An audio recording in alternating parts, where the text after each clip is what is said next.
गरुण जी ने भगवान विष्णु से पूछा, हे प्रभु, पुण्य आत्माओं की पारलौकिक क्रियाएं बताइए। प्रभु बोले, हे गरुण, तुमने बड़ा अच्छा प्रश्न पूछा है।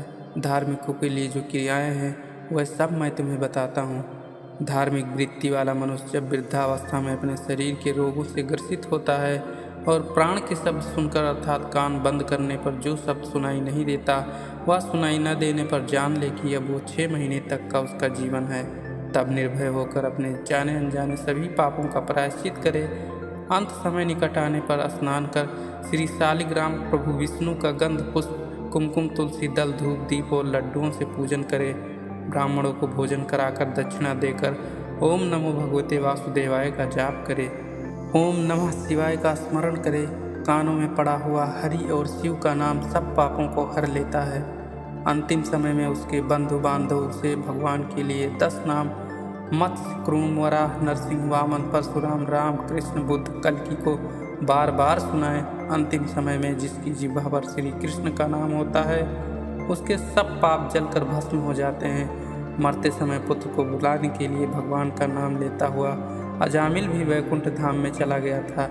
हे पक्षीराज गरुण, हरि के नाम में पाप नष्ट करने की जितनी शक्ति है, पापी मनुष्य में उतने पाप करने का सामर्थ्य नहीं है। यमराज के दूतों को निर्देश दिया जाता है कि अंत समय में जो भगवान को स्मरण करते हैं उनको भूलकर भी नरक में न लाया जाए, केवल नास्तिक मनुष्यों को ही यहाँ लाया जाए, क्योंकि मैं स्वयं अच्युत केशव राम नारायण कृष्ण दामोदर वासुदेव हरि श्रीधर माधव गोपी वल्लभ और जानकी नामक श्री रामचंद्र को भजता हूँ।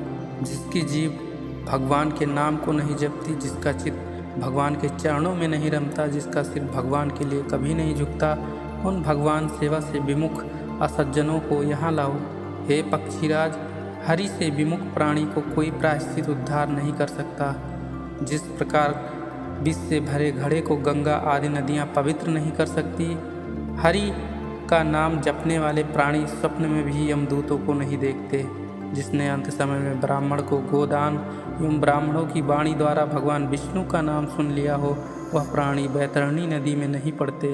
अतएव पापों का नाश करने वाले विष्णु नाम का स्मरण करना चाहिए। अंत समय में विष्णु सहस्र नाम एवं गीता जी का पाठ करना चाहिए अथवा सुनना चाहिए। अब मैं नाम का महत्व बताकर दान का महत्व बताता हूँ। घी अन्न स्वर्ण का संकल्प कर बछड़े सहित गाय का दान वेद पाठी ब्राह्मण को देना चाहिए। सतपुत्र पिता के अंतकाल में सब तरह का दान उससे दिलवाएं, क्योंकि उसी के लिए धर्म को जानने वाले लोग पुत्र की कामना करते हैं। पिता के अंत समय में पिता द्वारा सतपुत्र जो दान दिलाते हैं उससे जब तक पुत्र जीता है तब तक परलोकगामी पिता उस मार्ग में अंत समय तक दान से दुख नहीं पाता। मरने के समय और ग्रहण के समय दिया गया दान सब दानों में विशेष स्थान रखता है। तिल लोहा सोना कपास नमक सप्त धान्य भूमि और गौ का दान महादान कहा गया है। श्री भगवान बताते हैं कि 3 प्रकार के तिल मेरे पसीने से उत्पन्न हैं। इनके दान से असुर दानव और दैत्य तृप्त होते हैं। सफ़ेद काले और पीले तिलों के दान से शरीर मन और वाणी द्वारा संचित पाप नष्ट हो जाते हैं। लोहे के दान के प्रभाव से प्राणी यम लोक नहीं जाता।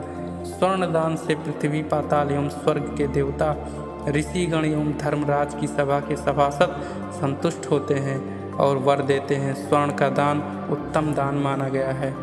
कपास के दान से यमदूतों का भय नहीं सताता।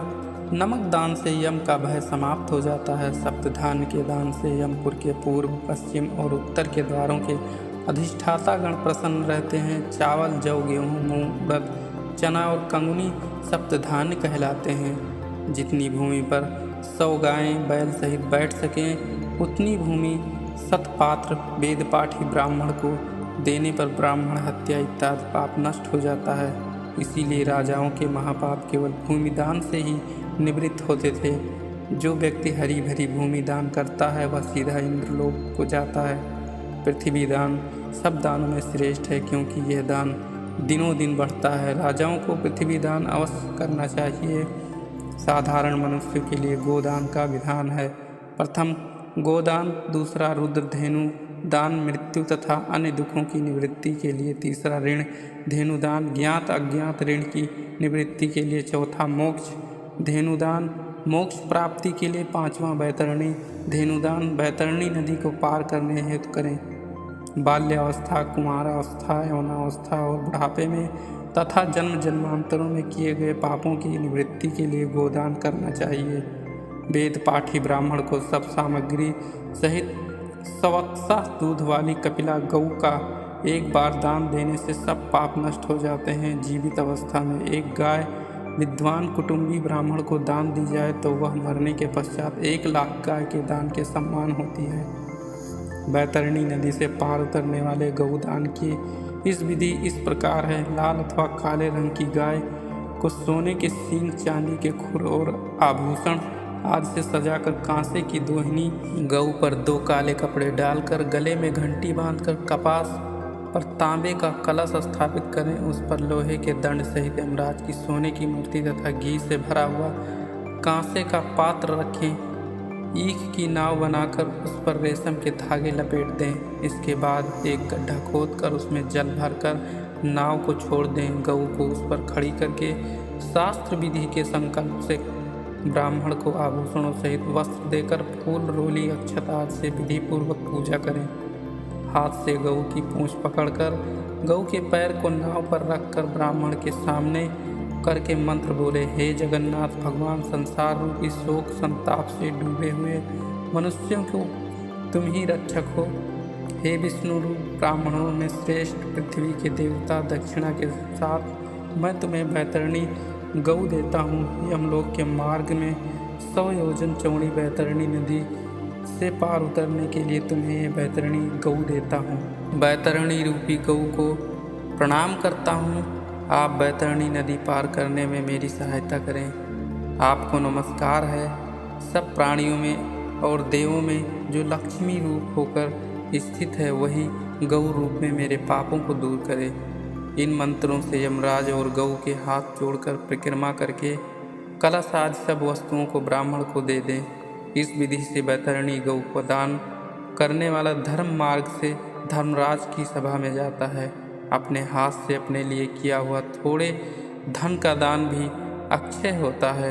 दान रूपी राह का खर्च रखने वाला यम मार्ग से सुख पाता है। इस भूमि पर जिंदा रहते हुए मनुष्य को जो दान करता है, वही यमलोक के मार्ग में आता है।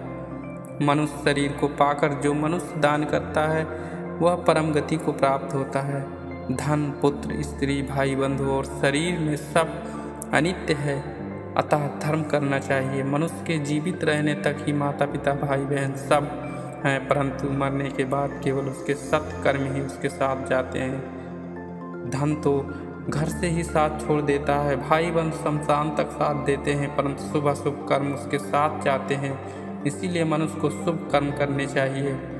कर्म के संबंधों से प्राणी संसार में आता है और कर्म के क्षय होने पर संसार से चला जाता है। माता पिता, प्रेमी, भाई बंधु, स्त्री आदि संबंधियों का मिलना बिछुड़ना प्याऊ या कुएं पर इकट्ठे हुए मनुष्यों की भांति है। इसीलिए जितना हो सके मनुष्य अपने हाथों से दान करता रहे। पहले जन्म में दान करने से इस जन्म में धन मिला है, यह सोचकर धन दान करना चाहिए। भगवान कहते हैं कि जो पुरुष पत्र, पुष्प, फल, जल मुझे अर्पित करता है, उनको मैं स्वयं स्वीकार करता हूँ। इस कारण थोड़ा दान अवश्य करना चाहिए। उत्तम पुत्र की व्याख्या करते हुए भगवान कहते हैं कि उत्तम पुत्र वही है जो आखिरी समय अपने पिता से अन्न का दान करावे। जो अपने पिता के निमित्त सुपात्र को दान देता है, उसे 100 गुना, माता पिता के निमित्त 1000 गुना, भगिनी के निमित्त 10,000 गुना अक्षय फल मिलता है।